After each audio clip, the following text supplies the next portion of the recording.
शुभ प्रभात बच्चों, मैं स्मिता मैडम। आज हम लोग कक्षा पंचम में पाठ 7 की ओर आते हैं।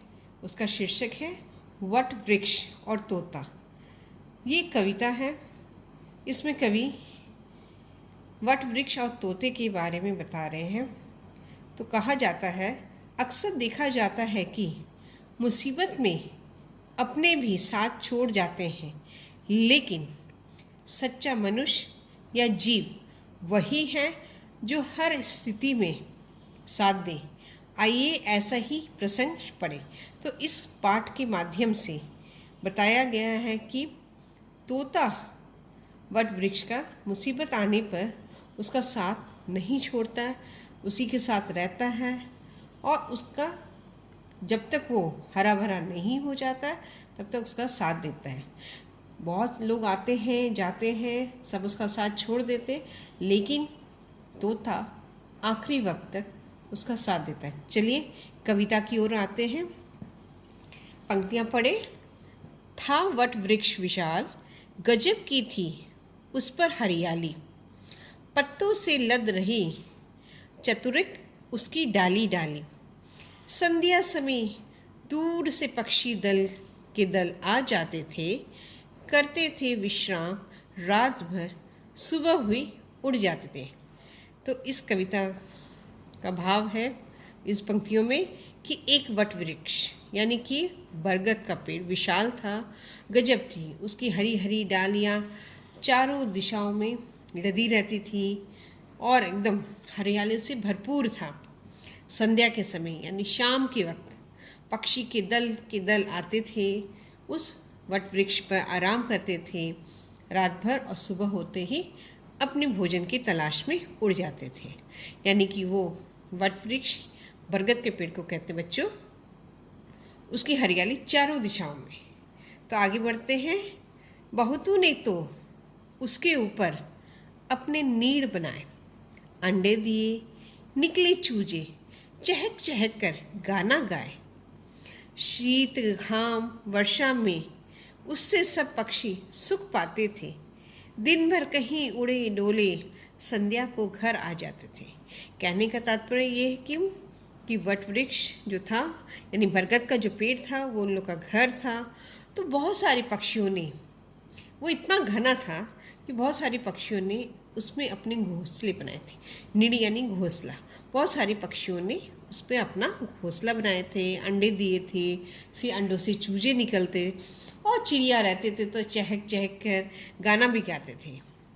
तो ये जो था वट वृक्ष सारे मौसम में यानी ठंड के मौसम में, गर्मी के मौसम में, बरसात में सब पक्षी उस पर सुख पाते थे। यानी कि वो उन्हें बहुत आराम देता था और दिन भर उड़ते फिरते रहते थे पक्षी, अपने घोंसले को निश्चिंत होकर रहते थे, चले जाते थे भोजन की तलाश में और शाम के समय वापस आते थे। यानी कि उन्हें ये उम्मीद रहती थी कि हमारे जो बच्चे हैं, चूजे हैं, इसकी सुरक्षा करने वाले ये बरगद का वृक्ष है, ये हमारे बच्चे की रक्षा कर रहे हैं। तो इसी निश्चिंत से वो उड़ते फिरते रहते थे दिन भर और शाम होते ही अपने घरों की ओर लौट आते थे। और आगे बढ़ते हैं। मस्त मयूर नाचते नीचे, ऊपर कोयल गीत सुनाती, कोटर में तोता रहता था, गाया करता था गीत प्रभाती। क्या क्या गाता था? यह वट वृक्ष हमारा पालक जननी से भी बहुत बड़ा है, हम संतान हमारी खातिर झंझनों से खूब लड़ा है। तो ये कहने का तात्पर्य ये है कि बच्चों कि मस्त मयूर, मोर, कहने का मतलब मोर बरगद के पेड़ के नीचे एकदम खूब झूम झूम के नाचते थे। उसके ऊपर कोयल बैठ के मीठे स्वर में गाना गाती थी। जो कोटर यानी जो तना है, तने के बीच में एक मतलब गोलाकार सा घर बनाकर उस पर तोता रहता था। वो अक्सर गाना गाता था सुबह उठते ही कि ये वट वृक्ष हमारे माँ की तरह है, हमें पालनहारा है। यानी कि हम यहाँ पर जन्म लेते हैं और ये हमें वट वृक्ष हमें पालता है, बड़ा करता है, माँ की तरह हमारी देखभाल करता है और हम इनकी संतान हैं।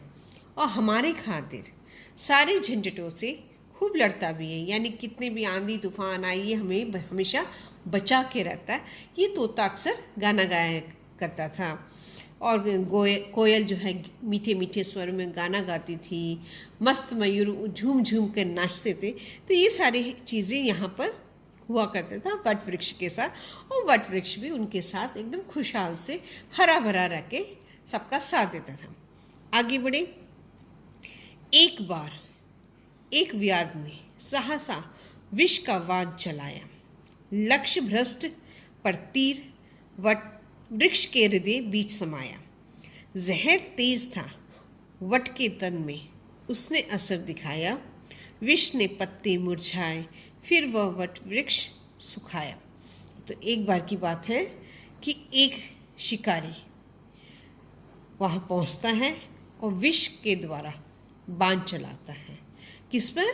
बरगद के पेड़ पर। उसका लक्ष्य एकदम भ्रष्ट था, यानी कि वो उसका निशाना चूक जाता है, यानी वो पक्षियों का शिकार करने आता है, लेकिन वो शिकारी का निशाना चूक जाता है और सीधा चला जाता है वृक्ष पर। यानी कि वो पक्षियों को मारने आता है शिकारी, लेकिन उसका निशाना चूकने के बाद वो असल में वृक्ष के हृदय में लग जाता है।